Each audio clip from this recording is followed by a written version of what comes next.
થરાદના રાહ ખાતે પહોંચેલા વિધાનસભા અધ્યક્ષ શંકર ચૌધરીનું નિવેદન. શંકર ચૌધરીએ પોતાના નિવેદનમાં રાહને તાલુકો મથક બનાવવા તરફ કર્યો ઇશારો.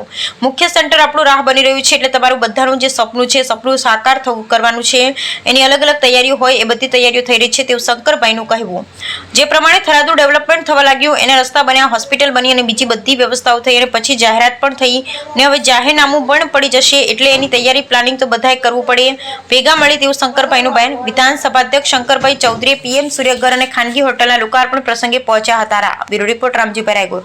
ચાલુ થઈ ગયું છે, ટેન્ડર બધા અપાઈ ગયા છે, તો એ સીધો મોટો રોડ થશે, એટલે મેસરા બાજુ ત્યાં જવું હોય તો સીધું ત્યાંથી નીકળાય ખોડા સુધી, તો એ પણ રસ્તો આખો પહોળો થશે. અહીંથી આવવા જવાનું સેન્ટર, મુખ્ય સેન્ટર આપણું રાહ બની રહ્યું છે અને તમારા બધાનું જે સપનું છે એ સપનું પણ આપણે સાકાર કરવું છે અને એના માટેની તૈયારીઓ અલગ અલગ તૈયારીઓ હોય, એની અલગ અલગ બધી તૈયારીઓ અત્યારે થઈ રહી છે.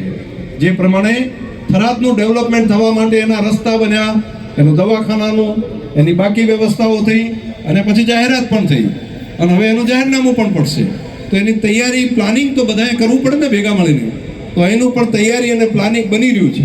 તો ભવિષ્યમાં અહીંયા પણ થરાદ પણ ધબકતું થાય, ધમધમતું થાય, મોટું સેન્ટર બને અને બધા આજુબાજુના લોકો હટાણું કરવા અહીંયા આવે અને કામકાજ માટે બધા અહીંયા આવે અને વિકાસ માટેનું એક સેન્ટર બને, એની તૈયારીઓ થઈ ગઈ છે. આપણે બધા એ કામને આગળ વધારીએ. તમને બધાને હૃદયથી ખૂબ ખૂબ શુભકામનાઓ.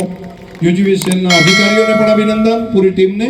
કેન્દ્રમાં અમારા પ્રાંત અધિકારી શ્રીએ આખી બાબતને ઇનિશિયેટિવ લઈને આ કાર્યક્રમ સફળ કરવા માટે સક્સેસ જાય એના માટે એમની ટીમને પણ કામે લગાડી છે. તો એમને